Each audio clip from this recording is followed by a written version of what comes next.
मानसिक स्वास्थ्य उतना ही महत्वपूर्ण है जितना कि आपका शरीर। क्या हम वास्तव में अदृश्य मन की उतनी ही परवाह करते हैं जितनी हम दृश्य शरीर की करते हैं? क्या हम मन से, दिल से, अपने मन की सोचते हैं? और यदि हाँ, तो हम इसे कितना, कैसे और कब सोचते हैं? आज के जीवन में हमारी बदली हुई जीवन शैली के कारण कई बीमारियां हो रही हैं। दिमाग पर कई तरह के तनाव होते हैं।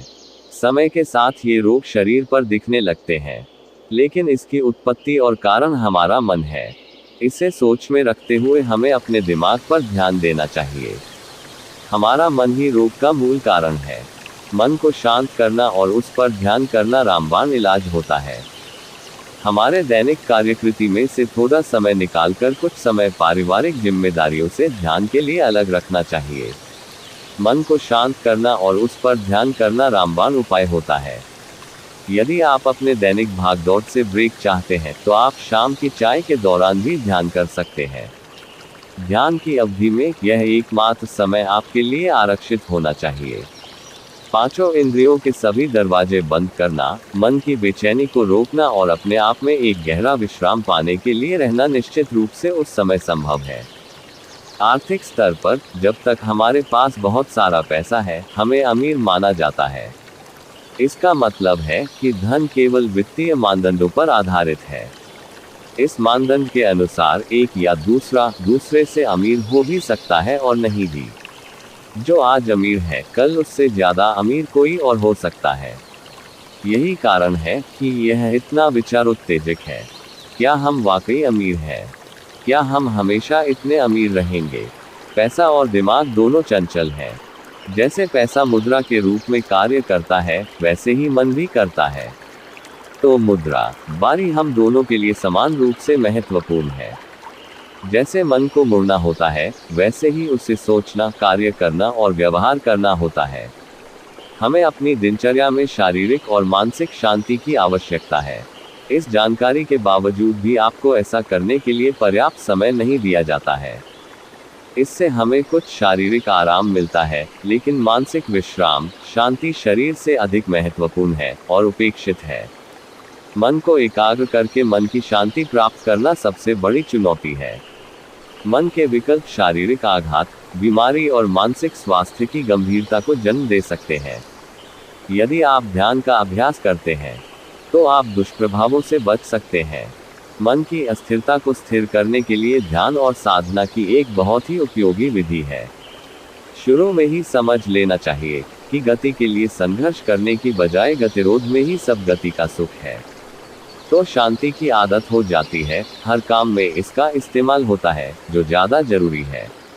अनियंत्रित विचार मन को अपनी महत्वपूर्ण ऊर्जा खोने का कारण बनते हैं। इसलिए हम निराश होते रहते हैं। किस तरह हम ऐसी परिस्थितियों में शांति से कैसे प्रतिक्रिया दे सकते हैं, इसे समझने और आत्मसात करने की जरूरत है।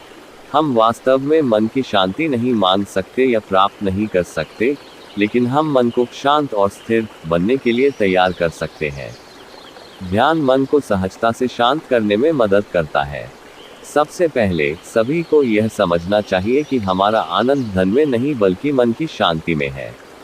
पैसों की होड़ में हम कुछ हद तक तो सफल होते ही हैं, लेकिन मानसिक परेशानी से यह हासिल होता है। यह ध्यान दिया जाना चाहिए कि मन की शांति ही असली धन है। मन की शांति के लिए कुछ जरूरी बातों को समझना आवश्यक है। रोजाना खुली हवा में चलने का व्यायाम करें। तेज चलने से नाड़ी की दर बढ़ जाती है, तो यह सेरोटोनिन के साथ साथ अन्य उपयोगी हार्मोन को स्रावित करने में मदद करता है। यह मानसिक स्वास्थ्य के लिए बहुत उपयोगी है। लगातार सकारात्मक दृष्टिकोण रखें। सकारात्मक सोच रखें। नकारात्मक बातचीत से पूरी तरह बचना चाहिए। किसी भी प्रकार के पूर्वाग्रह को ध्यान में रखकर विचार, व्यवहार और कार्य नहीं करना चाहिए।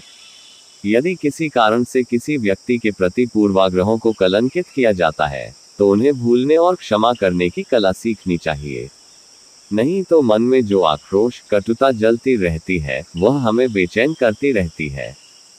हमें यह ध्यान रखना होगा कि समय के साथ हमें विपरीत प्रभाव का सामना करना पड़ता है। किसी से ईर्ष्या नहीं करें। विचार करने वाली पहली बात यह है कि ईर्ष्या होना, कमजोर आत्मा होना और दूसरों की तुलना में खुद को कमतर समझना। अन्यथा हम लगातार अवसाद और कमजोरी की भावनाओं से ग्रस्त रहते हैं।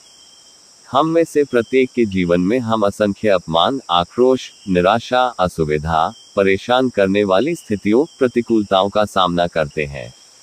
कभी कभी ऐसी स्थितियां आपके नियंत्रण से बाहर होने की संभावना अधिक होती है। हमें अपनी ताकत और योग्यता के अनुसार जो संभव है, उसे बदलने का प्रयास करना चाहिए। मुस्कान के साथ स्थिति को स्वीकार करने का कौशल हासिल करें। हम व्यक्तिगत रूप से अपने जीवन में होने वाली कई चीजों को लेते हैं। इसे व्यक्तिगत और व्यक्तिगत स्तर पर लेने से बचें।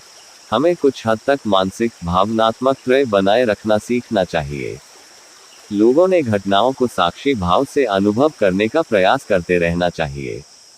बेशक साक्षी भावहीन या क्रूरता नहीं है, बल्कि स्थिति को चुपचाप देखने की एक कला है, जिसे हमें सीखना चाहिए। एकाग्रता का कौशल प्राप्त करने से ध्यान अवश्य ही उपयोगी है। आपका जीवन बदल जाता है, बाहरी शांति प्राप्त होती है। इसके लिए आपको अपने अंदर झांकने की जरूरत है। यह एहसास है कि यह आंतरिक और बाहरी कल्याण का एकमात्र राजमार्ग है। खुशी और शांति जल्दी आती है, मन की शांति ही असली धन है। हमें अपने दैनिक जीवन में हमेशा मन के साथ अध्ययन करना, सोचना, व्यवहार करना और शरीर के साथ व्यवहार करना चाहिए, मुख्य रूप से प्राथमिकता के साथ। आर्थिक स्तर पर धन हमारी भौतिक आवश्यकताओं को पूरा करने के लिए पर्याप्त है, जैसे हमें यह समझने की आवश्यकता है कि मानसिक स्वास्थ्य के लिए मन की शांति ही वास्तविक धन है।